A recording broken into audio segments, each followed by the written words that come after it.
भाजपा के वरिष्ठ नेता और प्रदेश के पूर्व गृह मंत्री उमाशंकर गुप्ता ने कांग्रेस पर आज जमकर निशाना साधा। उन्होंने कहा कि कांग्रेस देश भर में टूट रही है। इसकी वजह कांग्रेस को लीड करने वाले नेता हैं, जो अपनी पार्टी को संभालने के बजाय लद्दाख सहित इधर उधर के मुद्दों पर चर्चा कर रहे हैं, जबकि पहले अपना घर उन्हें संभालना चाहिए। उमाशंकर गुप्ता ने आज गुना में पत्रकारों से चर्चा करते हुए पूर्व मुख्यमंत्री दिग्विजय सिंह पर भी बयान दिया। उन्होंने कहा कि दिग्विजय सिंह पार्टी चलाने वाले काम नहीं कर रहे।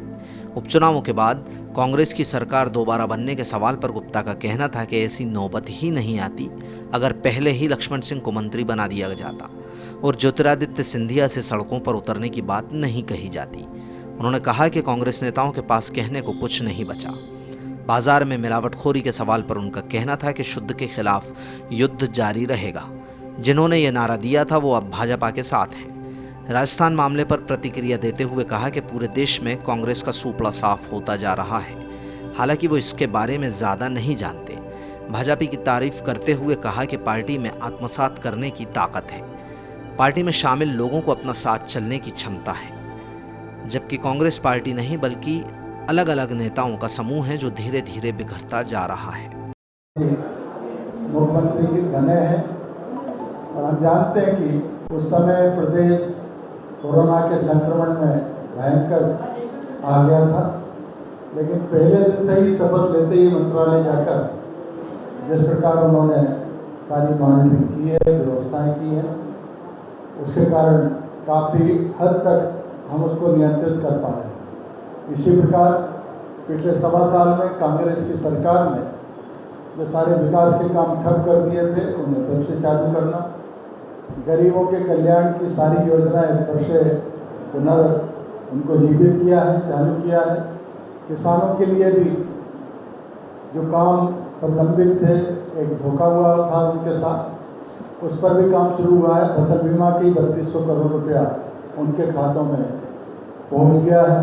किसान सम्मान निधि की राशि जो केंद्र से मिलती है माननीय मोदी जी के द्वारा, वो व्यवस्थित ढंग से पहुँचने लगी है। और इस प्रकार वर्तमान में माननीय शिवराज सिंह जी चौहान के नेतृत्व में सरकार ने जो काम किया है, उस सहजी जनता इस अंतर को भी देख रही है। और मैं जो विभिन्न स्थानों पर गया उससे ये स्पष्ट चित्र नजर आ रहा है कि इन उपचुनावों में भारतीय जनता पार्टी भारी बहुमतों से जीतेगी। हम सभी जानते हैं कि निकट भविष्य में मध्य प्रदेश में 25 उपचुनाव होने वाले। भारतीय जनता पार्टी सदैव सक्रिय रहने वाला संगठन है और विशेष अवसरों पर अपनी सक्रियता को और गति प्रदान करता है। अभी तक 24 से संख्या थी। कल आप जानते हैं कि एक कांग्रेस के विधायक ने और विधानसभा से इस्तीफा दिया है। इन उपचुनाव की दृष्टि से, क्योंकि सभी क्षेत्रों में ये उपचुनाव है, प्रदेश ने एक प्रदेश स्तरीय प्रबंध समिति का गठन किया है और उसी हिसाब से हर विधानसभा की भी एक प्रबंध समिति बनी है। चुनाव की व्यवस्थाएं, प्रबंधन ठीक हो, इसलिए अनेक कार्यकर्ताओं को अनेक प्रकार का दायित्व दिया जाता है।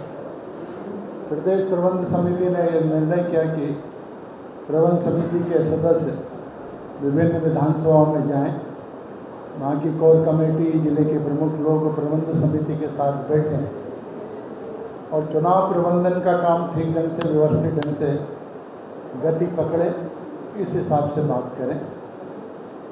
मैं अभी 2 दिन पहले सुर्खी और सांची विधानसभा होकर आया और आज बमोली विधानसभा की बैठक गुना में हम लोगों ने की है, जिसमें हमारे सांसद जी, जिलाध्यक्ष जी, विधायक जी, जिले के पदाधिकारीगण, विधानसभा की जो कोर कमेटी बनी है वो, और विधानसभा के विभिन्न विभागों का दायित्व जिनको दिया है प्रबंध समिति के रूप में, उनके साथ बड़े विस्तार से चर्चा हुई है।